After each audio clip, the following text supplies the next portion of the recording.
Jika teman-teman perhatikan di jalan raya, pasti akan melihat motor Honda. Ya, karena memang dari dulu Honda sudah ada dan familiar di Indonesia. Sampai-sampai menyebut sepeda motor pun Honda. Mau mereknya Suzuki, Yamaha, Kawasaki, tetap disebut dengan Honda. Lalu siapa sih penemu motor Honda itu? Dia adalah bernama Soichiro Honda, lahir 17 November 1906. Dia adalah anak pertama dari keluarga miskin yang ayahnya bekerja sebagai pandai besi dan ahli reparasi sepeda. Honda banyak menghabiskan masa kecilnya membantu ayahnya di dalam bengkel. Honda tidak tampan, tidak juga pandai. Di sekolah prestasinya biasa-biasa saja. Bahkan Honda lebih suka duduk di belakang agar terhindar dari pandangan guru. Namun Honda kecil sangat mengagumi teknologi. Ia menghabiskan banyak waktu di tempat penggilingan padi hanya untuk melihat mesin diesel yang menjadi motor penggeraknya. Honda juga terpukau kalau melihat pesawat terbang. Ia heran bagaimana bentuk sebesar itu bisa terbang. Honda kecil juga sering melakukan percobaan.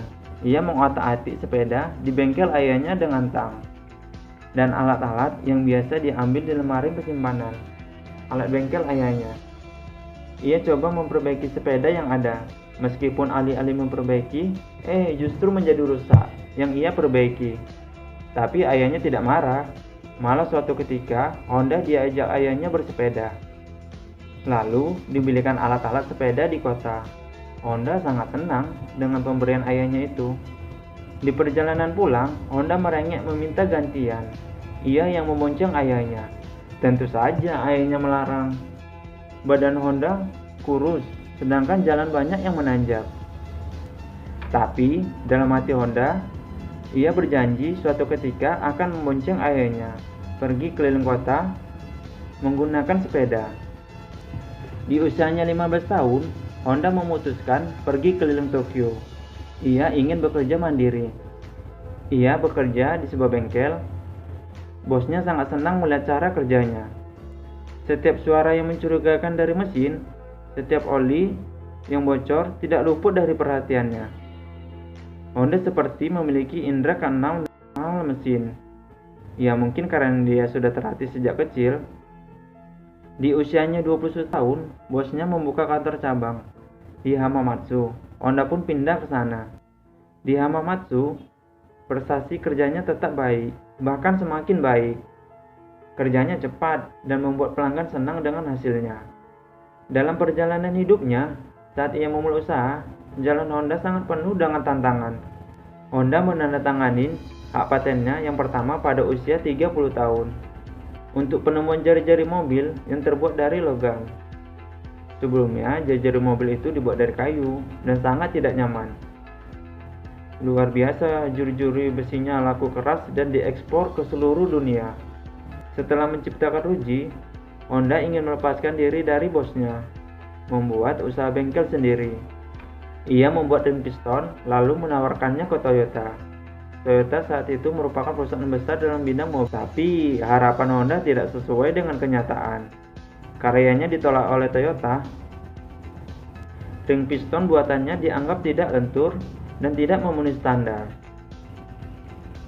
Padahal, membuat ring piston itu dia lakukan siang malam, berminggu-minggu, selama 3 bulan, dan menghabiskan uangnya.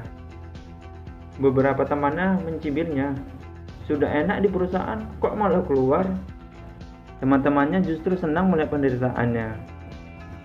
Karena kegagalan itu, Honda jatuh sakit yang cukup serius.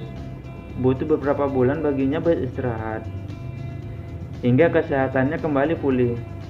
Saat-saat ia pun kembali memimpin bengkelnya.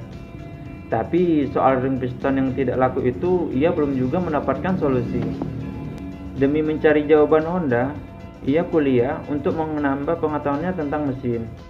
Tapi di bangku kuliah ia merasa frustasi karena di sana hanya diajarkan teori dasar dan hanya tentang teori.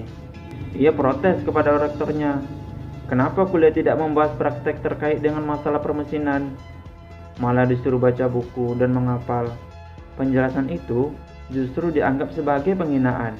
Honda pun dikeluarkan dari kampus secara tidak hormat.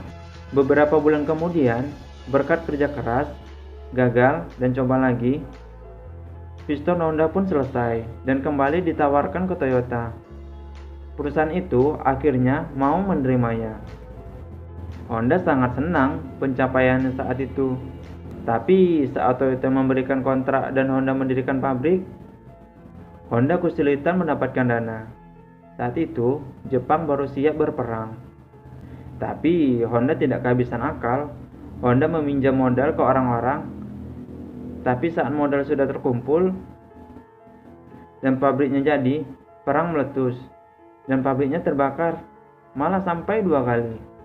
Honda memandang pabriknya yang susah payah ia dirikan telah hancur, berubah menjadi abu. Honda merasa sangat sedih, tapi Honda tidak mau menyerah. Ia mengumpulkan karyawannya, lalu diperintahkan mengumpulkan kaleng sisa bensol yang dibuang kapal Amerika untuk digunakan sebagai bahan mendirikan pabrik. Pabrik harus berdiri lagi. Pesanan dari Toyota harus ia selesaikan. Tapi saat pabrik sudah berdiri dan siap digunakan, mendadak terjadi gempa bumi yang hebat. Pabriknya luluh lantah pora-poranda. Tidak lagi memiliki dana, akhirnya Honda menjual apa yang tersisa dari pabrik. Setelah itu, Honda mencoba usaha lain, tapi usahanya gagal. Kehidupan sangat berat saat itu. Bahkan sekedar untuk memberi makan untuk keluarganya pun ia tidak sanggup. Di jalanan, mobil juga tidak tampak, akibat bensin saat itu tidak tersedia di pasaran. Perang membuat segalanya menjadi susah. Orang-orang kesulitan cari bensin kemana-mana. Melihat hal itu, lalu Honda membuat sebuah mesin yang ia tempatkan pada sepeda. Tujuannya ya sederhana sih, agar dalam kondisi bensin yang minim bisa pergi kemana-mana. Tidak disangka-sangka, sepeda bermotor itu diminati orang-orang. Para tetangga memesan sepeda bermesin itu. Juga orang-orang dari luar kota yang mendengar sepeda bermotor buatan Honda. Honda sampai kewalahan memenuhi pesanan. Ternyata peluang selalu terbuka lebar bagi yang memiliki keahlian dan tidak mau menyerah. Honda terlalu fokus pada mesin mobil, membuatnya tidak melihat potensi yang luar biasa pada sepeda motor. Padahal membuat produk sepeda motor hal yang mudah bagi dirinya. Disinilah Honda optimis kembali mendirikan pabrik yang membuat sepeda motor. Seiring berjalannya waktu, sepeda motor Honda mengalami perbaikan, dan pembaruan. Produk Honda sudah ada di mana-mana, sampai di Indonesia. Suatu ketika, Honda pulang ke rumah menemui ayahnya. Ya, sesuai janjinya, mengajak ayahnya keliling kota menggunakan sepeda yang ia buat. Terima kasih teman-teman telah menonton.